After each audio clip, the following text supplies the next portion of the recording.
Daily आवाज़ के दर्शकों को मेरा नमस्कार। आज हम थोड़ा-सा गंभीर विषय पर चर्चा करने वाले हैं। जैसा कि हम सभी जानते हैं कि इस समय पूरी दुनिया में क्या हो रहा है। यूक्रेन-रशिया का वॉर और उससे ही उलट अगर देखा जाए तो बांग्लादेश में क्या हो रहा है। इस्कॉन मंदिर पर और बाकी हिंदू मंदिरों पे अटैक हो रहे हैं।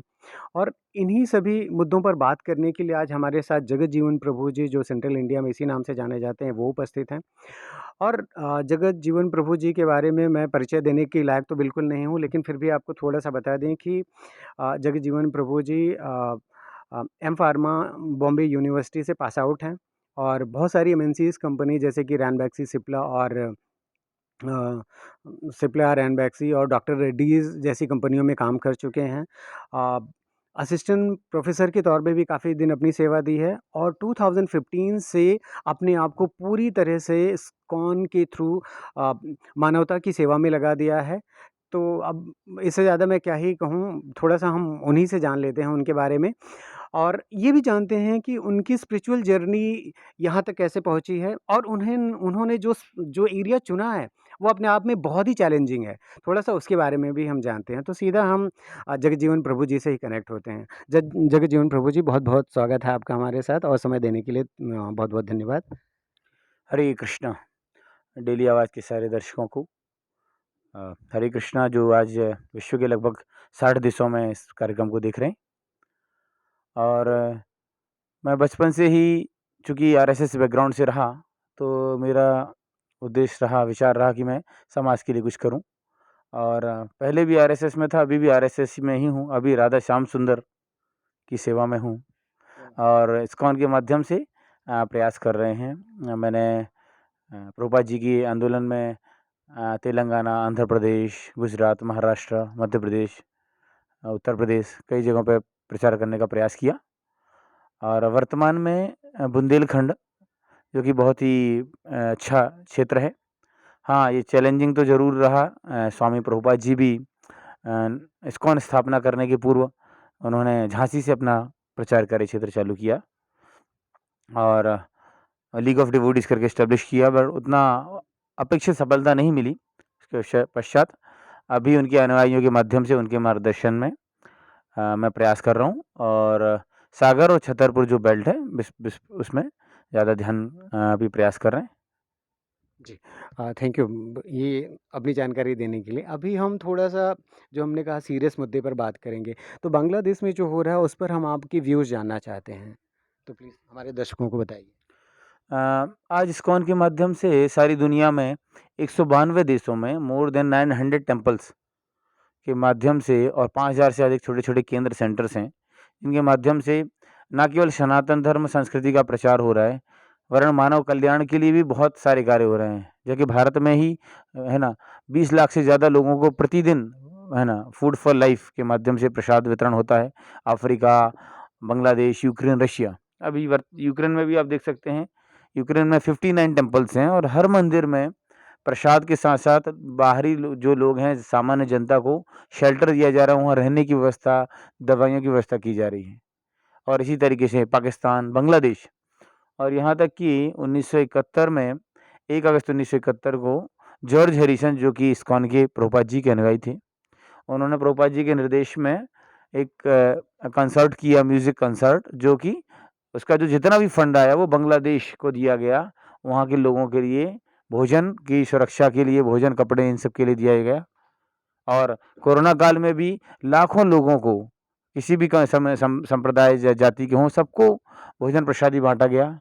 लेकिन ये दुर्भाग्यपूर्ण स्थिति है वर्तमान में, निंदनीय भी है कि आज इस प्रकार से जो इस्कॉन का सारी दुनिया में एप्रिसिएशन है, सारी दुनिया में कंट्रीब्यूशन है, उसके बावजूद बांग्लादेश जैसे एक देश में जहाँ पर इतना मदद किया इस्कॉन वालों ने, अभी भी कर रहे हैं और इस प्रकार से मंदिरों पर अटैक हो रहा है, भक्तों के साथ गलत व्यवहार हो रहा है। और ना केवल इस्कॉन, बाकी सनातन धर्म के और जो मंदिर हैं, उन पर भी अटैक हो रहा है। तो ये विश्व स्तर पर बहुत ही, ना केवल इस्कॉन के द्वारा, बाकी सारे विश्व के द्वारा ये निंदनीय है। और सरकार और अंतर्राष्ट्रीय स्तर पर हम अपील कर रहे हैं, प्रयास कर रहे हैं कि ज़रूर उनके लिए सुरक्षा प्रदान की जाए और जो लोग हैं उनके ऊपर कार्रवाई की जाए। जी। अब हम थोड़ा-सा जान लेते हैं कि जहाँ पर आप कार्यरत हैं, वहाँ पर आपकी थीम क्या है इस्कॉन को एस्टैब्लिश करने की और फ्यूचर प्लानिंग क्या है आपकी?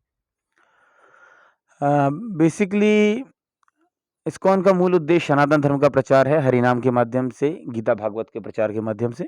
जैसे ये आप देख सकते हैं भगवद गीता यथारूप जो कि 87 लैंग्वेज में पब्लिश्ड है। तो और उसी उद्देश्य को देखते हुए आज हमारा पहला उद्देश्य है एक वैदिक गुरुकुल, वैदिक वैदिक प्लस मॉडर्न। हाँ, इससे कि वो मॉडर्न एजुकेशन भी रहे और साथ में हमारे वैदिक कल्चर सनातन को समझें, धर्म को समझें, उसका स्थापना करना, साथ-साथ में मंदिर और गौशाला का निर्माण, ये हमारी प्राथमिकता है। फिर आगे चल के धीरे-धीरे और भी प्रोजेक्ट वहाँ पर आएँगे। ओके।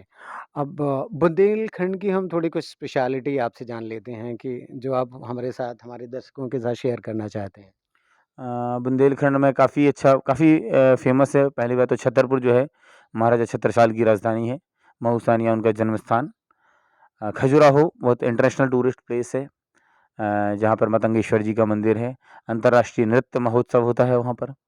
भीमकुंड एक स्थान है, जहाँ पे बताते हैं कि पांडव लोग आए उन्होंने वनवास के समय। वहाँ पर अभी भी द्रौपदी की रसोई 5 गुफ़ाएँ हैं पांडवों की। इसके अलावा सिंहपुर करके एक स्थान है, जो स्वतंत्रता संग्राम के समय काफ़ी लोगों को वहाँ पर फांसी दी गई और 1930 में जैसा कि जलियांवाला बाग में हुआ था 1919 में, उसी प्रकार से एक बहुत भयंकर हत्याकांड हुआ, लोगों पर निहत्थे लोगों पर गोलियाँ चलाई गईं। तो वो भी एक स्थान है और लव कुश नगर एक स्थान है, जहाँ बताते हैं कि भगवान राम, लक्ष्मण, सीता जी वहाँ से गुज़रे। तो इस प्रकार से अलग-अलग स्थान हैं। नौगाँव एक जो बहुत फ़ेमस स्थान है, जहाँ पर बोलते हैं चौराहों का नगर है वो बोल सकते हैं। बहुत प्लान्ड तरीके से बनाई गई ये सिटी और वहाँ पे सबसे हॉटेस्ट प्लेस जो है एमपी का है, वो खजुराहो में आता है, खजुराहो जो एरिया है और दूसरा नौगाँव और कूलेस्ट में भी लास्ट टाइम इस बार देखेंगे तो सबसे ठंडा स्थानों में नौगाँव की गिनती आती है। मगर ये अलग सब चीज़ें होते हुए भी छतरपुर और बुंदेलखंड के लोग काफ़ी सहयोगात्मक रवैया है और चूँकि महाराजा छत्रसाल के वंशज हैं, रानी लक्ष्मीबाई हुई हैं वहाँ से, आल्हा आल्हा काफ़ी महोबा, है ना? जैसे वहाँ कहावत है, बड़े लड़इया महोबा वाले, जिनकी बात कही ना जाए, एक को मारें, 2 मर जावें, तीजा दहशत से मर जाए। तो बहुत फ़ेमस हैं। धर्म के प्रति जो रक्षा का जो उनका जो है पहले से है, महाजन कम्युनिटी हैं। टीक ना ना केवल छतरपुर, टीकमगढ़, पन्ना, है ना? और ये आपका सागर, तो सारे जो एरिया हैं लोग धीरे-धीरे इस्कॉन के कंट्रीब्यूशन को समझ रहे हैं और सभी प्रकार के लोग not political, administrative, common people, businessman, everyone including students. हम वहाँ पर जेलों में भी कार्यक्रम कर रहे हैं, अनाथ आश्रम में, जेल में, सेंट्रल जेल, डिस्ट्रिक्ट जेल, है ना? वृद्धाश्रम, सभी जगह हम इस प्रकार के कार्यक्रम कर रहे हैं और बहुत अच्छा रिस्पॉन्स है। मैं बहुत आभारी हूँ सारे क्षेत्र के लोगों का। बहुत-बहुत धन्यवाद इतना सुंदर बताने के लिए, वहाँ का पूरा परिचय देने के लिए। अब जगत जनमानस के लिए इस्कॉन की तरफ से आपका क्या संदेश होगा? थोड़ा-सा हम वो जानना चाहेंगे। जैसा कि भगवान गीता में बता रहे हैं कि अहम बीज प्रदप्पिता, मैं सबका परमपिता हूँ और जो शांति का मूल मंत्र है वो भगवत गीता में ही बता रहे हैं। तो वास्तव में यदि विश्व शांति और विश्व कल्याण करना है तो वो हम भगवत गीता की शिक्षाओं को जीवन में उतारना पड़ेगा। हरिनाम संकीर्तन का पालन करना पड़ेगा जो कि इस्कॉन के माध्यम से सबसे आसान तरीके से संभव है और हम प्रयासरत हैं उसमें। हरे कृष्णा। अ, डेली आवाज़ को अपना कीमती समय देने के लिए बहुत-बहुत धन्यवाद Jagan Jeevan Prabhu ji. Thank you so much talking to us. Hare Krishna.